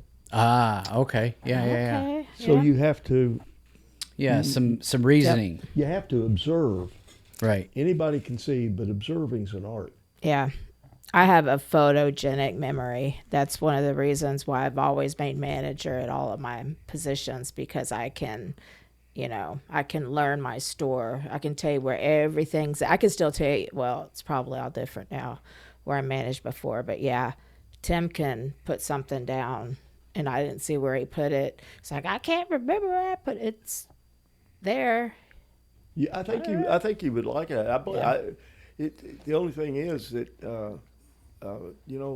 if you're in one of those touchy situations and you cave or you start crying or you're better off just hauling butt as fast as you can. Yeah, I don't cave very well. But And you can't make me cry. Well, Unless I'm mad. You don't. If I'm mad, then I've been. You don't. You're not a weeping ballad. No, and I've been in some sticky situations that have been life threatening, and it's, I don't know what I'd be. See, today I wonder how I'd be. I don't know. I really don't know. it's part of you're our younger, you're goofy. personality. Yeah. Well, you guys are a lot younger than me, but when you're very young, you're not afraid of anything, and you've seen enough TV shows that you're supposed to win, Right. I'm afraid of scary movies. I have to take. I don't that watch I'm them anymore. Yeah, I used to watch them. Then I became a grandparent, and I cannot watch them anymore, at all. It's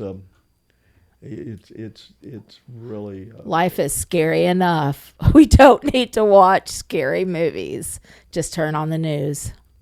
no. That's all you have to do. And I don't do that. Tim and I watched news for the first time in, I know for myself, years, when we were at the cabin. Oh, yeah. Yeah. I forgot what it was about. It didn't matter. Yeah. We were just watching it. And we were It like, was just oh. on. Oh. Yeah. Oh, there was. What was the? Yeah, I can't remember. Yeah, I can't There was either. some. There was some.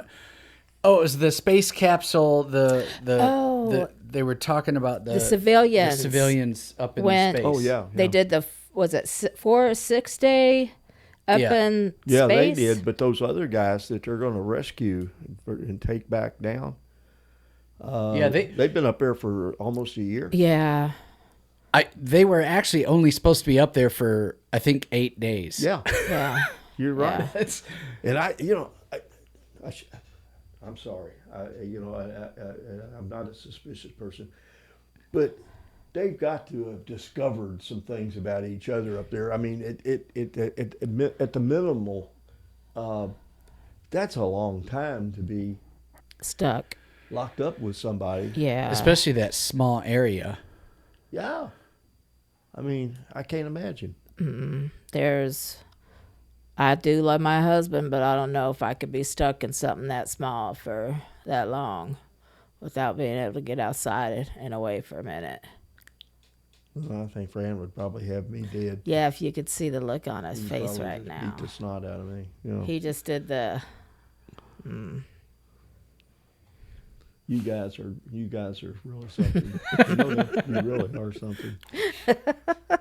We have a lot of fun. We like to laugh. Yes. We love to laugh. And it's great because all of our children love to laugh as well. So they have all inherited that cray gene. Fran one time told Angie or Lori, we had 2 children. I think it was one of them. I'm not sure which one, but one of the kids said, well, why did you marry Daddy? And Fran told her, said, he made me laugh. Yeah. Yep. Wow. Laughter is, Laughter cures. Yeah. It does. Laughter. Did your mic come undone? I think it did. I think so. I don't think the mic did. I think that was his headphones. Or headphones. That's Yeah. what I meant. Yeah. Oh. No,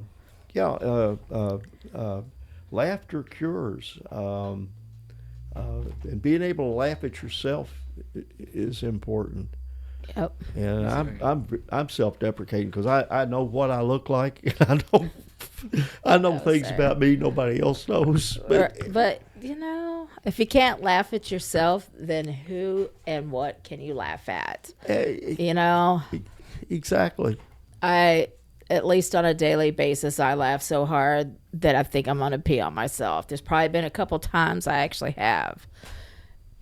Because I laugh so hard, like tears running down my face. A lot of time it's at Tim. It's at or with? At and then with. Oh. Let me say that in the correct order. At and then with. I'm proud of you guys. I really am.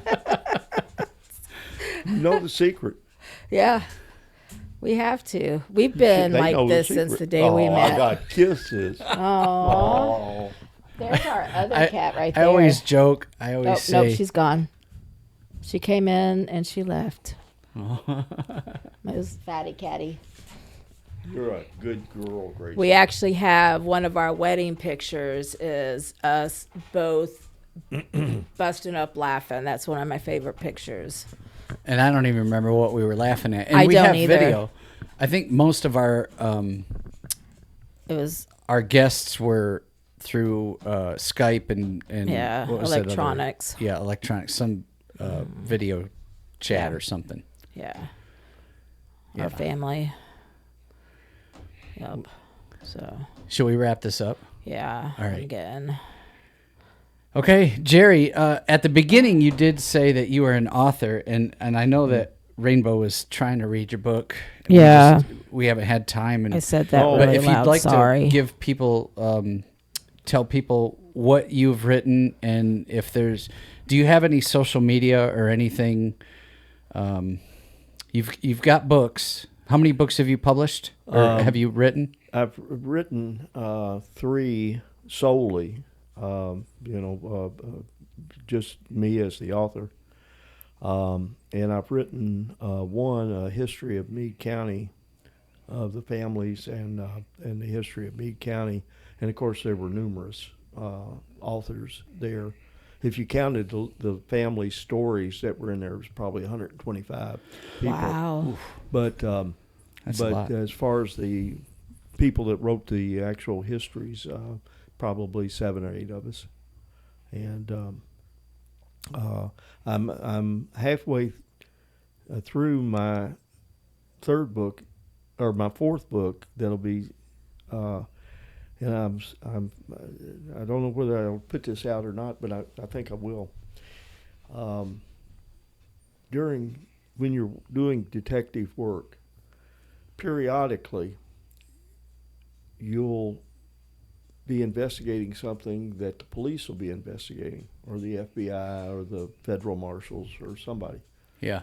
I mean, sometimes these things overlap. Yeah. Right. You're not the only one. Yeah. Right. And so I had, and I'll just call them police agencies, but I was on a case one time. I got called in by my boss, and he said,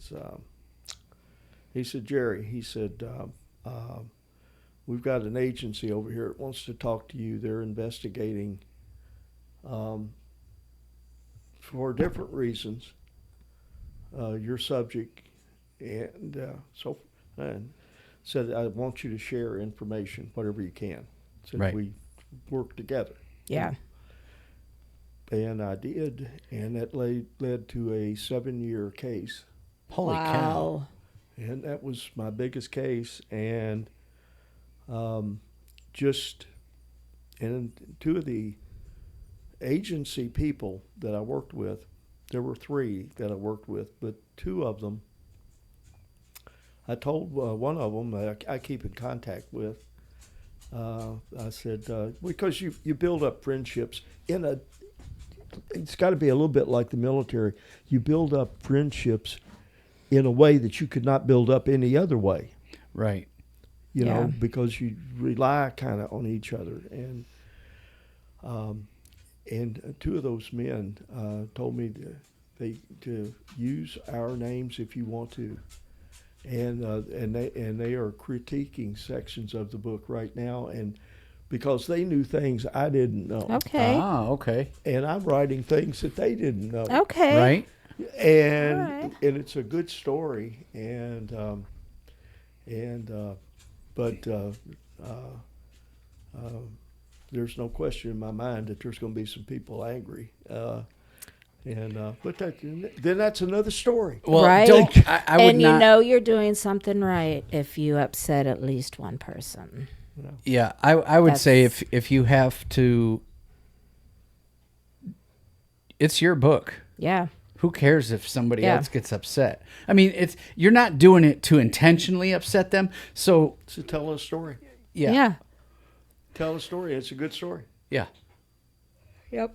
right on. So tell the names of the books that you already have. I wrote Guerrilla Warfare in Civil War Kentucky, and we're calling it Volume 1, but at the time it was just that title. And then I wrote, 2 years later, I wrote one called Battletown Witch. We burned a woman in Meade County in 1840 as a witch. And she may have been the only woman burned as a witch in Kentucky, and maybe even in the United States.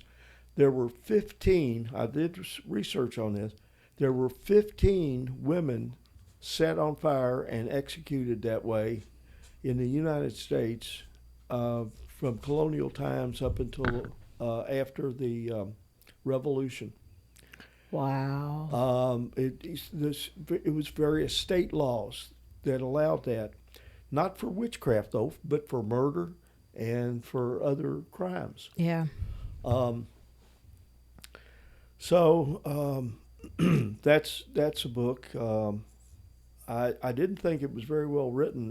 When I wrote it, I thought I could have done a better job. I thought it was kind of boring, but it actually is probably the better written book, mechanically speaking, than the other. The one I just finished and was released in February was Guerrilla Warfare in Civil War Kentucky, The Legacy of the Irregulars. And that's the book that I think you all have got a copy, don't you? Yeah. Yeah. Yeah. Yeah. It's in there in the living room on my table. It's got some lengthy run-on sentences, but it's got some things that no other book on the Civil War guerrillas that I've ever found. I've got a 17-page timeline in the back so that you can see how these things dovetail. You can see Okay. the chronology of it. And plus I've got stories. I don't know if I told Tim this. I know I haven't told you, but one of the legacies is that one of these guerrillas was named Bill Marion. His real name was Stanley Young. He killed his father, his father's murderer in Brandenburg, shot down in the top of his head. Oh. and because his uncle had killed his father, and it said he changed his name in order to not to cause his family embarrassment. Okay. Well, I started thinking about that, and I said, wait a minute, this was a different time. People killed each other all the time, in the family, outside the family, didn't Yeah. matter. And it's just as many people would have been applauding him for killing his father, for avenging his father. Right. Yeah. Yeah. You know, I'm thinking, why in the heck would you change your name for that? Yeah. Well, I found out, again, through some research and talking to people. Good old fashioned detective work. Right. Ha. that That's where that comes. You got another secret out of me. Well, it helps Yep. because you're researching his detective work. Yeah. Yeah. I'm a good sleuth. Yeah, well, but I found out, you know where the hospital is in E-Town on 31W? Yep. That used to be a suburb of E-Town called Clay Village or Clay City. Okay. It was a hamlet there. Well, there was a man there named Dudley Brown, and Bill Marion's, his real name was Stanley Young. Well, Stanley Young's sister, Mary, was dating Dudley Brown. Now, this was before the Civil War and after the Civil War. He got killed in 1865, April 1865. Young did. But Mary Amelia, and the fellow down there, Dudley Brown, got married and had a son they named John. Well, in those days, the middle name of a child was normally the maiden name of the mother. So this child was John Young Brown. He later became the governor, John Young Brown. Ah. They were in politics. Oh. It was to save them votes, Okay. not to give some dirt. Okay. So then he had a son named John Young Brown, and he had a son named John Young Brown that became the John Young Brown that bought Kentucky Fried Chicken from Harlan Sanders. Oh, Oh my gosh. Now, Wow. do you believe? Is this crazy? And that is part of the legacy of these guerrillas, these Confederate Okay. guerrillas. Two of Quantrell's raiders, they ended up over here.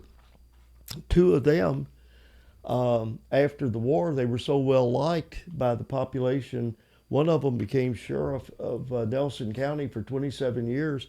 The other one became town marshal of Taylorsville. Wow. And they've had all kinds of. They both married the county judge of Nelson County, Judge Samuels.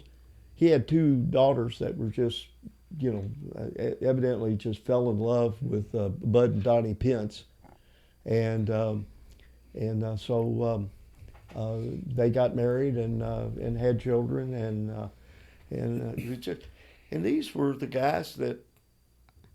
And I've got some stuff in that book, The Battle of Bewleyville. Most people don't even know Bewleyville had a soldier pass through it. There was 250 on one side, 12 on the other, and only one person killed on the side of the 12th. Wow. We got his mannequin down in the museum. Oh, wow. But Wow. so anyway, Yeah. it's an interesting book in that regard. It's I will have plenty of time to read it. I did the same thing. When Yes. I go to a waiting room, Yep. open my book. Yep. Open my book. It's Right. a good time to get Yep. reading done. I'm going to have 6 hours at least sitting there with chemotherapy. Yep. I can sit there and read it. You're going to be fine. I absolutely am. I mean, it's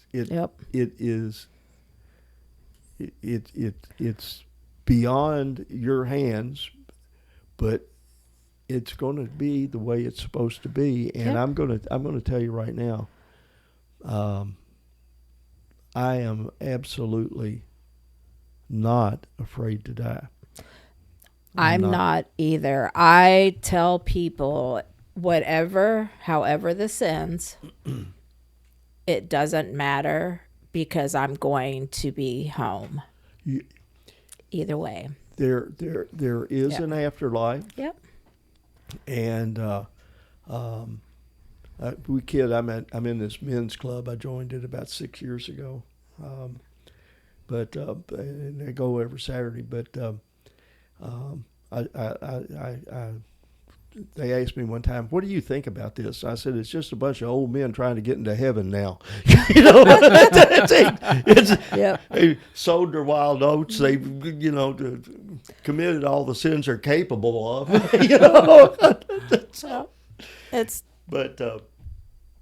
It's what you do when you hit those pearly gates. Yeah, no, that's what, and I've voiced that. It's however this ends, I'll be happy because I'll be coming home, whether it's here or home, So, but I'm good. I've had a very calm feeling about this since the stage 4.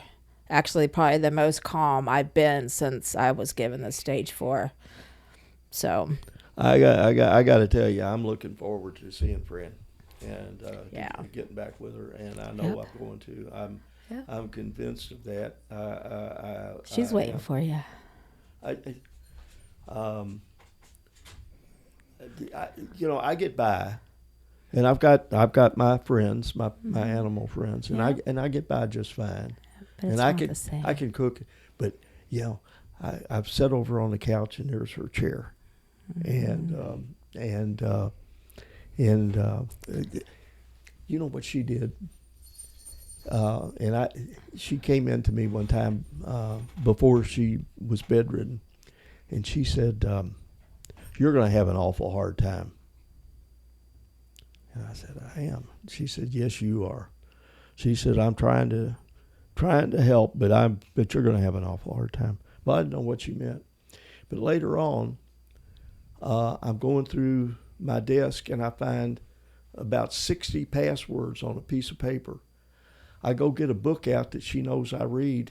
I reread some books. There's one in there folded up. And she has hidden her passwords all over the house. And that would be Tim. Well, she wrote me some notes. The first time she did that was my first business trip. I didn't even have a suitcase. I had to run out to Kmart and get a suitcase, and it was all rubber or plastic. Yeah. Jeez. And she helped me pack my bags. I get to and I'm flying from Louisville, this little, muffin off the street, flying to the airport in Boston. I think of it, Logan. And I'm unpacking because I'm going to be up there about 4 days. And in my, that's where it's just true. In my underwear bag, there's the thing, "I love you." And she had little notes, like so in the cute. socks. It's got, "These will keep you warm." But and that's what she meant by you were going to have trouble.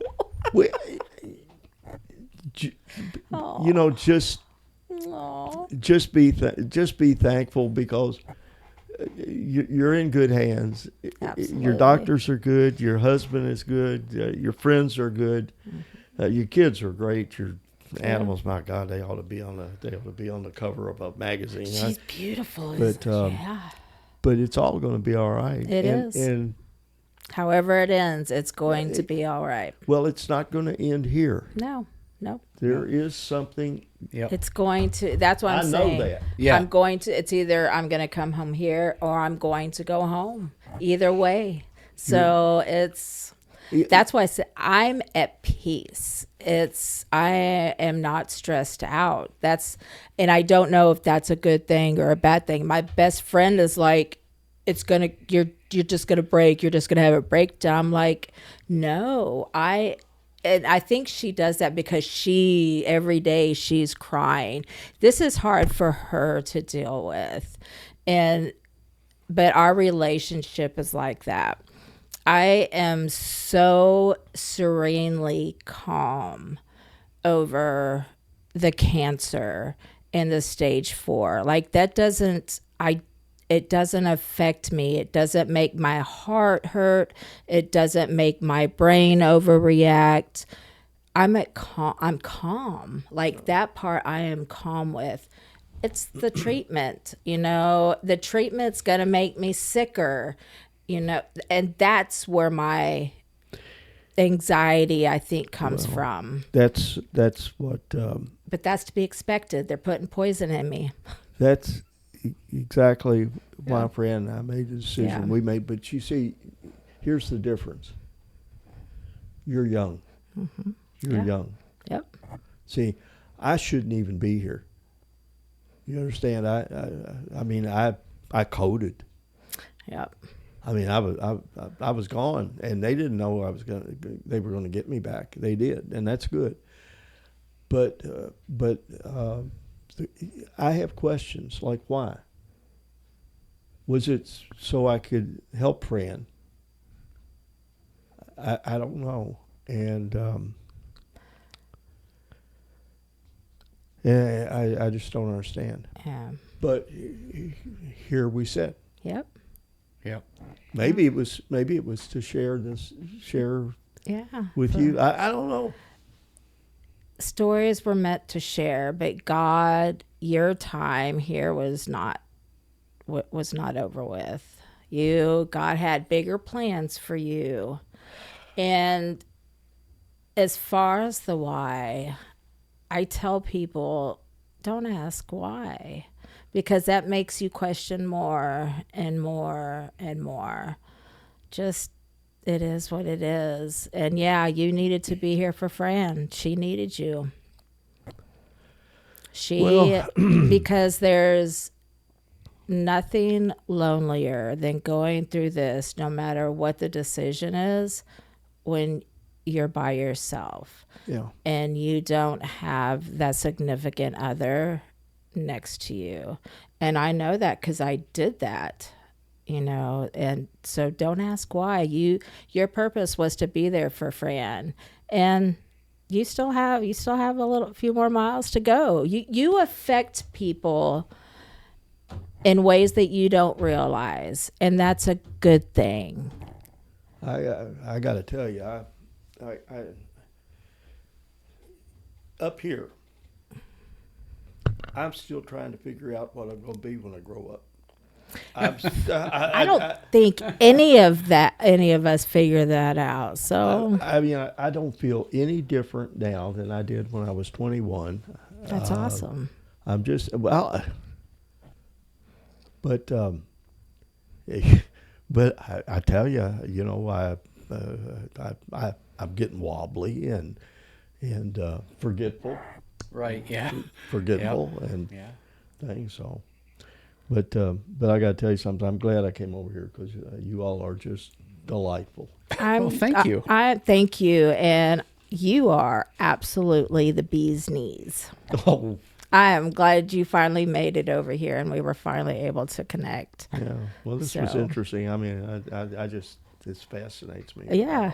It's just simple. We just talk. We just kind of, I think this is the most I've talked in a podcast. So usually it's Tim. Tim said you and I were going to connect on this one. Said what? Tim said that you and I were going to connect on this.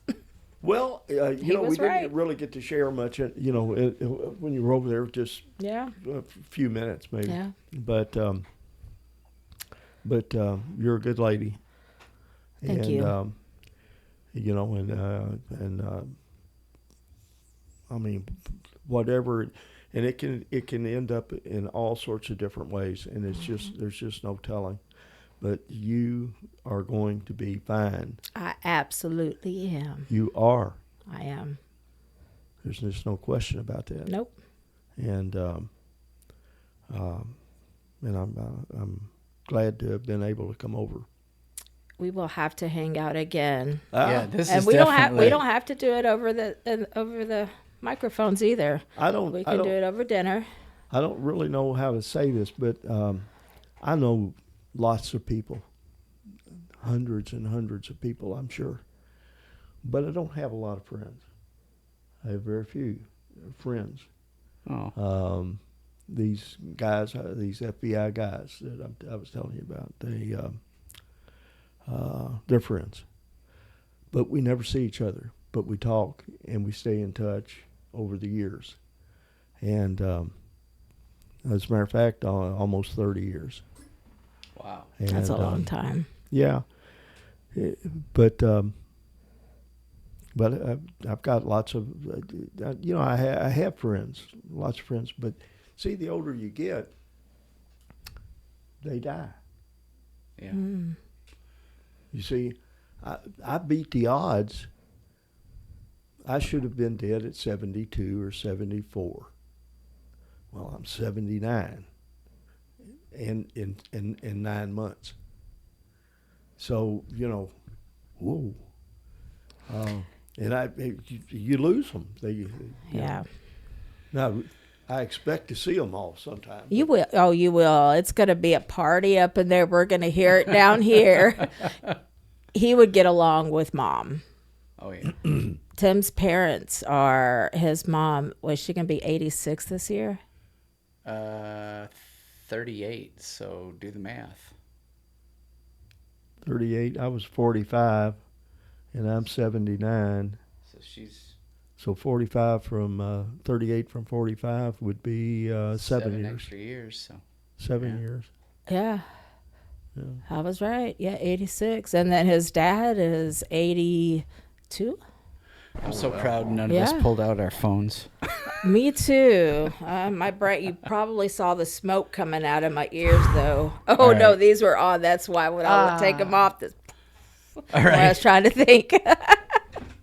Okay. Well, Jerry, thank you. Yes, thank you. Oh, you don't have to put those. Yeah, back you on. don't have to put those on.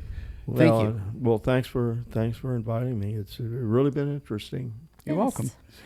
And I'll, again, I'll make dinner or something when I'm up and feeling.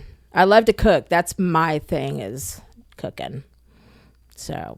Well, I tell you what, see, she likes to cook. I like to eat. I mean, Yeah. Yeah. sounds like it could work. All right. Goofy. Just goofy. We are goofy. Well, let's wrap this up. All right. All right. Wrap it up with a big old bow. Thank you, everybody, for listening. We appreciate the prayers and the support. We appreciate if you like and subscribe. And if you don't like us and subscribe anyway. right on. All right, folks. We'll see ya. Bye. We hope you enjoyed today's show, and thanks for listening to the Louder Tales podcast. Don't forget to subscribe, and we'll see you next time.